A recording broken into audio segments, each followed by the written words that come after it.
Well, hello, everybody. Welcome back to our conversation. It's good to be back. I guess we weren't here last week. I just thought of that right now. Yeah, and why? What was that? Why weren't we here last week? We both had things, I guess, reasons. I guess we both had things. Yeah. You were studying. Yeah, I was at pre-study days. It's once a year the priests all get together to go deeper on certain topics and hopefully learn to be better priests, serve people better. That's where I was last week. Yeah, I was at home because my entire family decided to get sick all at once, which was awesome.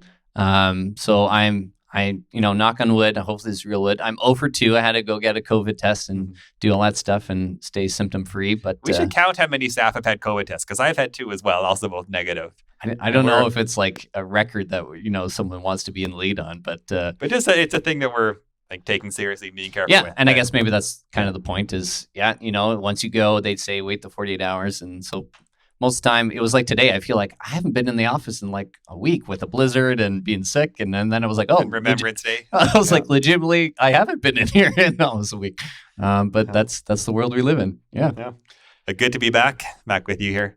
Father, I think before we go into anything, there's something obvious. There's new rules. But you can still see our faces. Maybe you want to touch on that. Yeah. So with the mask mandate, and so this last weekend was our first weekend where we had required masks. Yeah. And I want to say thank you to everybody for receiving it so well. Like it really went well at the parish. People came in and they wore them, and it feels a little strange, but we can still worship the Lord together. For sure. And that's the most important thing. Yeah. But we thought we should explain why we're not wearing them here. And so I have here, so I'm going to pull up my phone, but this is from the Government of Saskatchewan website describing the mask mandate. And this is what it says, just so we're aware of what the rules are. So the use of non-medical masks is not mandatory in these locations. And then one of them is workplaces to which the public does not have access. And so that's us right now. We have the door here is shut. There's no public access to this place. Yeah. And we're clearly at a good distance. Yep. So that's why we're at this point not having to wear them. But around public places and masses, we're wearing them around here as well. Yeah. So I think all the staff now carry a mask in our pocket. Right here. We're throwing them out here. Look at that. It's like we planned it. And when we leave our offices and go to the bathroom or wander in the hall, and we'll be masked up there. But I mean, it's weird, but this is what we got to do. So we're going to do it. Yeah. There you go. That's right. But so this might be a bit of a different conversation a little bit this week. Mm-hmm.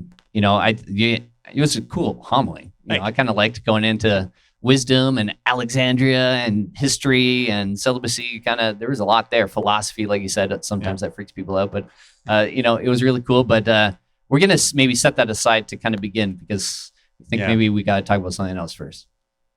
Yeah, and so I'm sure people know, but we wanted to take some time to talk about the big church news that broke this last few days, and that was a report on Cardinal McCarrick. Mm-hmm.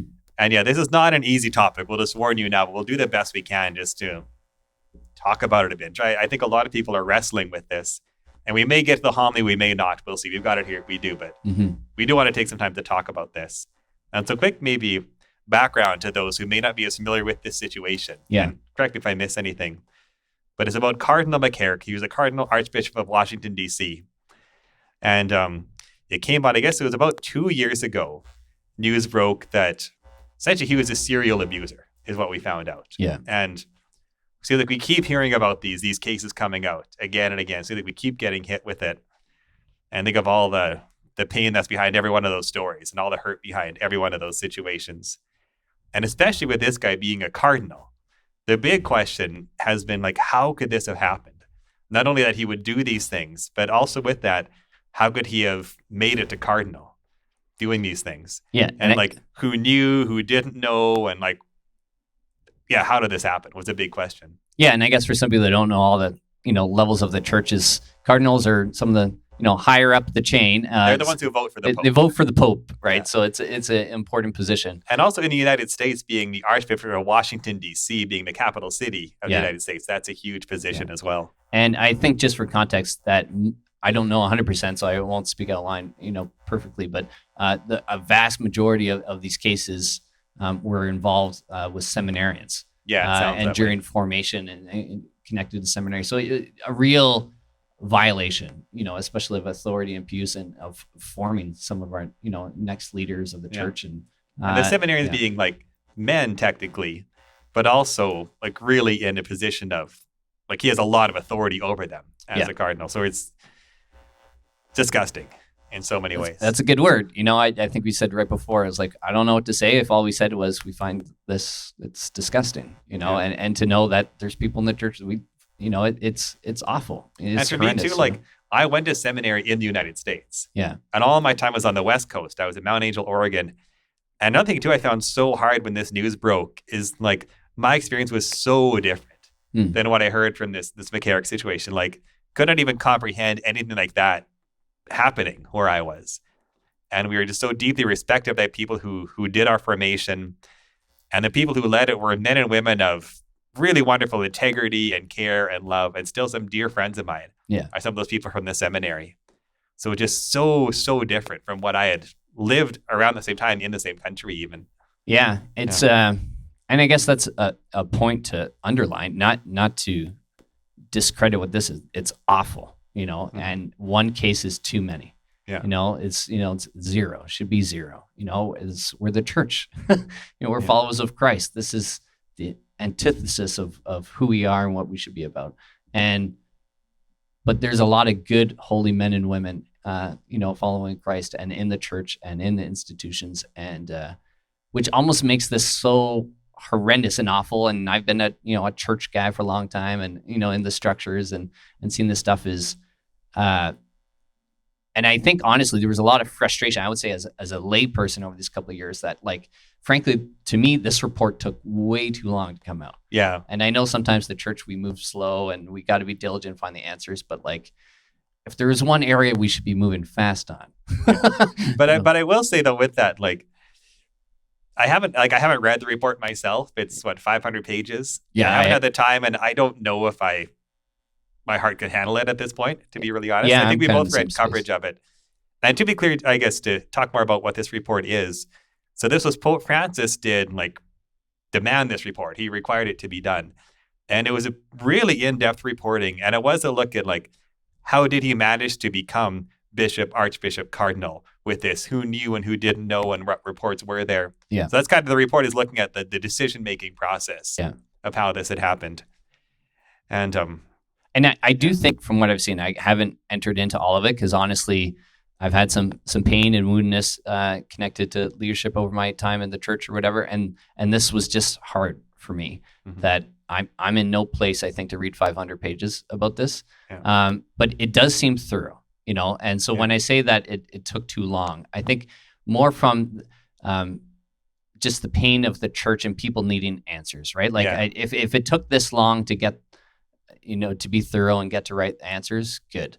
I wish maybe they communicated a bit more during the time of like when it was coming, where were they or are in the process and all those different things. But I'm glad it's here. I'm not glad about what it says in there, but I'm glad we've done the work. Yeah. And there's a lot more work to be done, to be clear, right? Of what this means going forward. We, the church, have been calling for so much is just transparency around these things. Yeah. And that it seems like we have from this report. Like at least it's a deep dive, and like popes don't come out looking good. Like it's pretty honest about mistakes that's like Pope John Paul and Pope Benedict made. And so it shows me that we're willing to say like we need to find out what really happened here and make it very public. So that's a good step in the midst of all this. Yeah, and it shows that there were leaders in the church who were made aware, and there were some that tried to do the right thing, that bumped it up the chain of command, saying there's an issue here. It needs to be looked at. But I think when they say made aware, then it seems like, and again, this is not a report on the report because we haven't read it yet, but my sense of it is people were aware that there were questions and allegations and things. Like I don't know how much was known of like what was definitely true. Yeah, that's fair. But then part of, and this is in terms of what they say, like the mistakes that were made by the popes and by the Vatican, at least it's just my take on it, is that these reports were made and these accusations were brought up, and it doesn't seem like they were well investigated at the time. And why you would hear these things and not like stop everything until you find out what's true. Yeah.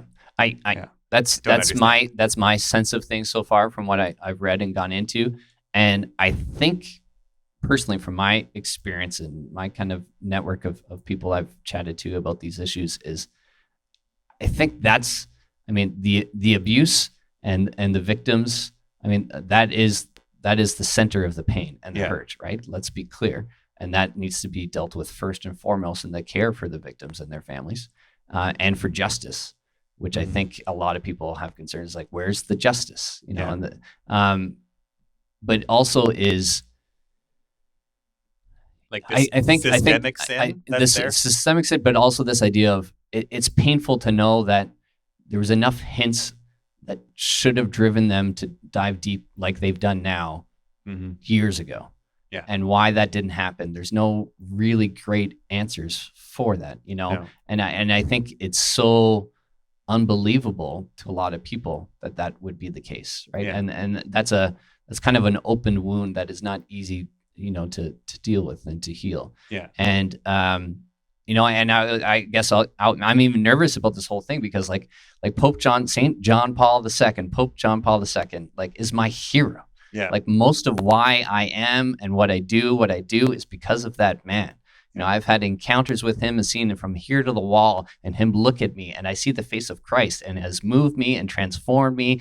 And I surrendered my life to Christ.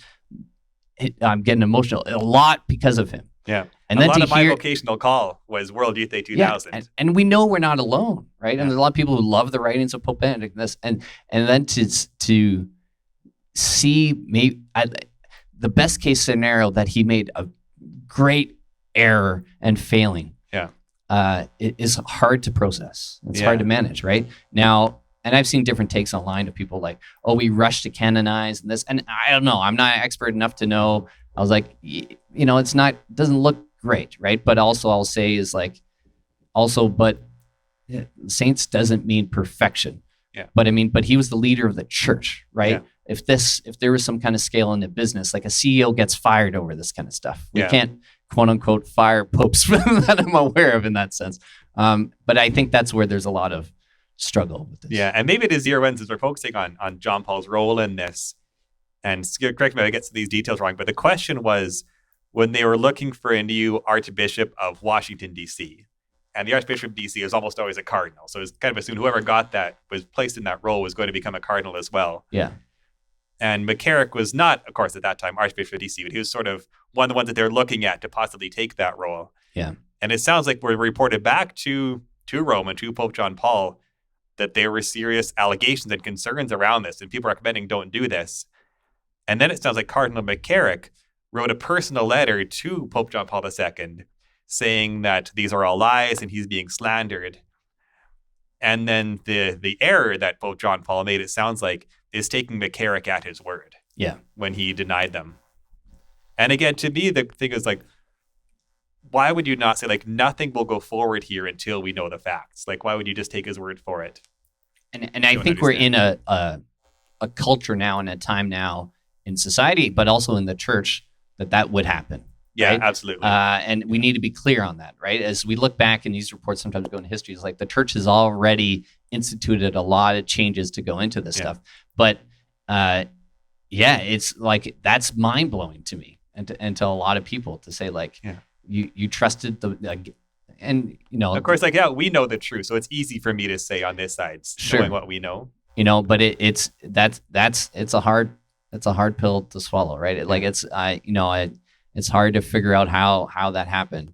And I guess, you know, we noticed there's some conversations online. I saw you were on Facebook there and chatting with a few different people, and it was overall people were quite reasonable. And you know, shout out to the internet. You can prove me wrong once in a while. This was a pretty healthy conversation, and I generally avoid, you know, comment wars, but this really wasn't a comment war. Yeah. It was, you kind of posted kind of just a reflection or a link to kind of a headline about this, and you know, a few people were kind of commenting about it, and there was a few different, we wouldn't say disagreements, but different point of view of how, but you know, like respectfully and lovingly. Respectfully, but also like coming at it from a different point of view. But I think it came to a bit of a shared understanding ultimately in the end.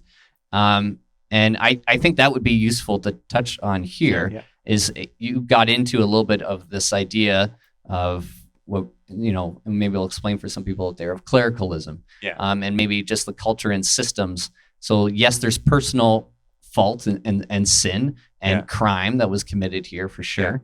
But there also is maybe a broader problem that needs to be discussed. Yeah, and that is, I think, part of the reason to have these conversations is we need to look at some of the root causes as well. Mm-hmm. And that's because without knowing them, like we need to know them so we can root them out, basically. Yeah. And the idea of clericalism, there's a lot of different definitions of it. But it's fundamentally how I would see it is the idea that somehow when someone is a cleric, so like a deacon, priest, bishop, archbishop, cardinal, pope, that when someone becomes a cleric, that they are somehow like better than normal people. And better sometimes people they're sort of morally better. Like how could a priest do these things when we're just as capable of sin as everybody else? And sometimes better in terms of like they are not to be questioned or like our word is to be taken more than someone else's. And if you'll ask a question like how could we let these sorts of things happen? How could people let these things happen? I do think that is a big part of understanding the answer and rooting it out. Because it'll happen sometimes. I've heard in other situations like this where people say, I always thought like what that priest was doing seemed a little bit strange, but he's a priest. He seemed a little bit off, but he's a priest. And I just think like we have to get that but he's a priest out of our vocabulary. Like if something seems wrong, say something.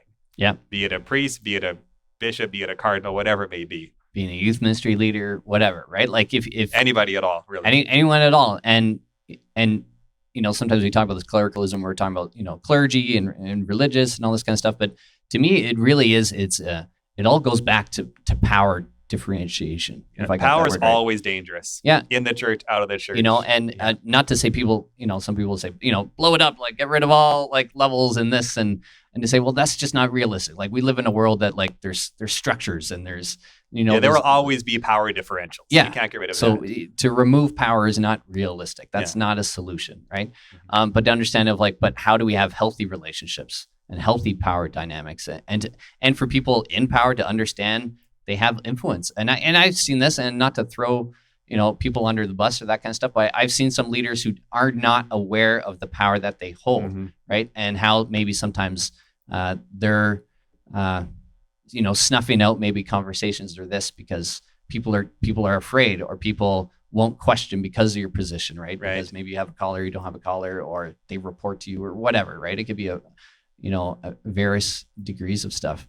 And I guess the thing with the clericalism that I find too is that on the lower levels of it can seem very innocent or not a big deal. Oh. Do you have some examples of that? Or put you on the spot for that. Like, this is some weird. This is almost an innocent and a silly one, but it was a weird dynamic of sometimes I encountered was we were at World Youth Day in Brazil. You went to Spain with me, so I don't know if you encountered it there as well. But specifically Brazil, and I don't think there was anything untoward, but it was just a weird kind of dynamic that we discovered. Father Colin Roy was newly ordained and with us, and he was there as chaplain, right? Just to support us and spiritually guide us, and he knew like nothing of logistics. Like that was all my job, my problem, right? As I had to get people there back and alive. Like he's like, I'm just bringing the sacraments and accompanying it, all that good stuff, and. We discovered in some of the towns that kind of stuff that the locals, some of them would never come to me. Go to the priest. Like they would always go to Father Colin, to ask things or check things. And then it was kind of awkward. And then at one point I was like, it's fine, just translate right back and I'll talk back into your ear and then you talk back to them. But like that was like a weird little dynamic and he tried. Like he's like, oh no, like you need to talk to Cullum. And they would keep coming to him and and we worked through it, and it was nothing major, nothing crazy, but it was an interesting kind of dynamic that it's like, if the two of us were there, right, the conversation always, the questions, the decision, they always went to him first, it was just interesting. I had never experienced that. That is a great example. And that's just why, like, from a priest, like, that is a dangerous thing for us. Because imagine being treated in such a way that, like, that you are always the smartest person in the room, right? And you are always one who knows what's going on. Like, first of all, it's not true. And it's really dangerous to be treated in that way because in time, like, you kind of start to think it's right. And I think that's a big part of the danger we face here. Yeah. And I think as we talk about this too, is just to go back again to saying this is in no way, minimizing personal responsibility, right, of the leaders and the people that have committed this. But we all own this culture, right? And the leaders of the church too. And I think someone in the comments of your post had a good little line about that of systems, right? Like Yeah. how we operate as a church and canon laws or structures, and how we go about doing things as a St. Anne staff. Like, we have some say about that. I have some say about it, but you have more of a say. Yeah, and like, systems are the responsibility of people within the systems. And like the culture is a responsibility of those who are part of it. Yeah, I think, and that was a good insight for sure. Yeah, and I'm hopeful, as much as this is kind of a painful thing, to see some of those that are in charge of these systems to, continuing to foster, some change and some renewal where it's still needed. I've seen a lot of signs of it, but I think there's still some work to be done. I don't know if you see any outline stuff where we need to, focus attention on or change still. Yeah. Oh, I mean, there's a lot, right? Yeah, I had some things in my head, then I lost them on that. But I guess part of it would be just in terms of like everyone's role in this is to, don't assume that, or I guess as much as we can remember, like, priests are not perfect. We are as capable of sin as anybody else. Like, we do the best that we can, the vast majority of priests. We work hard, we pray hard, but we are not perfect. Mm-hmm. And so even like, be willing to say a respectful no to your priest. Like, you don't need to be a jerk about it. That sometimes happens too. People get a little bit too mean is also an issue. But on the other hand, there's also the idea of like, oh, I can't say no because he's the priest. Like, say no to your priest. We need it. It is good for us, for people to be willing to tell us what they really think. We need that. I also think it's maybe not a hard action, but I think the words respect and obedience get really warped and can be taken advantage of in this kind of context of things. That people are like, oh, out of respect for the priest, or out of, we're called to be obedient, to the bishop or this, right? And some priest might not push back or whatever. Yeah. And it's like, okay, there's certain things, right? There's even a place in our culture of like civil disobedience, right? Like, if it's the moral right, you can go against, certain things. And I think sometimes we've lost that a little bit sometimes in the church, right? That we just surrender to the systems and we don't kind of question or speak and to say like, well, maybe, is that a thing we can adjust? Is that something we can do? Yeah. And I just see, and that's true. Even like, say if a priest says to someone like, I need you to come on Monday and stuff these bulletins. Like, you don't owe a priest obedience to that. You can say no if a priest asks you to do those things. Yeah. And it seems like a small thing, but just the sense that of, what is the obedience that we owe and what is it not? Yeah, and I think that could be good. Like you said, there's responsibility on a priest such as yourself, but also on the laity, kind of engaging in that. And I've been in many parishes and different places where sometimes you'll see that, right? Is people constantly saying yes, and I know because I might have conversations afterwards. I was like, they wanted to say no. Yeah. And part of it is like there was a situation recently that I thought of that I was like, I guarantee you the priest, if he knew the stress he was putting on you, wouldn't want it. Yeah. But I was like, you said yes so instantly and blindly that like it's a blind spot for him. Yeah. So I was like, I was having a conversation with someone. I was like, you need to let him know that this is too much. Yeah. That if their feedback is not coming, right, is he's only going off of what he sees and hears, right? And so there is that need of that conversation, that communication being both ways. And I think the other thing, and where I've been encouraged seeing a little bit of some of the changes in the church and the structures is, I'll just say this in this room. You literally are smarter than me. I think like he's taking his master's in this, like, but in psychology, in theology, in philosophy, I probably know more about Instagram. But like, it's just like, and like parenting. Yeah. Okay. That's fair. All sorts of things. Yeah. But like, but that point, what I'm trying to say is that like, and you would acknowledge, and we've seen in the church of now is like, okay, Father Matt is the smartest on certain things. So lead on these, right? Be the point person on this. But then on some things to say, I don't know what's best. Like we're putting more cameras or tech stuff into the church. We're going to strike a subcommittee, and get some, good young guys who know what they're doing to take the lead on that, right? And we're seeing a little bit even at the Vatican level of like, it's crazy that they make first of this. It was like woman now in charge of this like committee of this, or lay person now put in charge of this committee. And I was like, how did it take us like 2,000 years to say, this layperson is more educated, so maybe you should take the lead on this, and that's happening more now, which is good. That's a good point. And some of that I think is almost like a historical accident that we then get stuck on, because there was a time when it was really the only educated people were the clergy in Europe, just the way that Europe was in the Middle Ages. Yep. So then, of course, you're going to have the educated people running all of the departments in all of the churches. But then as society changes, and that's no longer the case, it just takes a while to change that culture, I guess. But there's some good points there. And I mean, we see how many lay people are going and are studying, theology and philosophy, and this, it's not curtailed, right? It's not like you said, the monks are the only ones, with the Bibles and writing and knowing how to read and write. We're in an information world, right? So it allows, it can go both ways, but there is the idea of there is more input, right? And the whole church needs to get involved in this solution, right? Yeah. And I think that was my takeaway. I was saddened by a lot of what I read and some of the conclusions. I was hopeful in the work that was done and some of the work that we're starting to take, but also just kind of a renewed commitment of this is not the church's problem to fix. This is my problem to, we all have to find the piece of it that we can engage in, I guess. Yeah, I think so.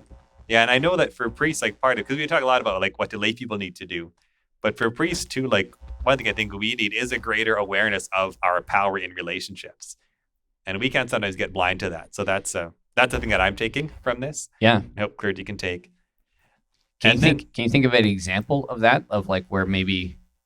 Well, I guess I was reflecting on the example you gave about how this priest asked a person to do something and the person just said yes right away. Yeah. But for the priest also to be more aware in that situation of how his request comes across. And does this person know that they can say no to me? And is this person comfortable saying no to me or pushing back on me? Yeah, and it's for us to, as clergy, to be aware of that. Yeah. It sounds like a weird kind of plug, but a book that made a big difference, really loved. And I think it's just the idea of you look outward, right? You look at somebody else's for what is their needs, concerns, and objectives, their needs, wants, and objectives. And I think, I've noticed that when I'm living in that, am I entering a conversation with somebody, right? To say how are they coming into this room, right? What are they looking for? How can I help them and go in there? And I think sometimes I can even trip, and I know it's a different level of it, but for all of us to take that to say is having an outward mindset, looking at the other and how things are being, delivered, or how this relationship might, appear to the other person, right. As opposed to just kind of staying in our own, field of view, I guess you could kind of say. Yeah, absolutely. And then maybe if we want to start to wrap this up, but the question I always come back to in these situations is to be really blunt, why stay in this church when all this has happened? And it's just a reminder to me that the faith we have, that our faith is in Christ. And it is not ultimately in any priest or bishop or pope, but it's in Jesus Christ himself. And that's where the faith stays, right? And that's where we place it. Yeah, I think that's a good place to kind of, tie a bow on this thing. Maybe tying a bow on this is not, it's not really a gift, but I think it can be if we continue to use this as an opportunity for renewal, right? And being called back to Christ. And I remember that summer, we had that Pennsylvania grand jury report as well. It was all this stuff kind of came out at the same time.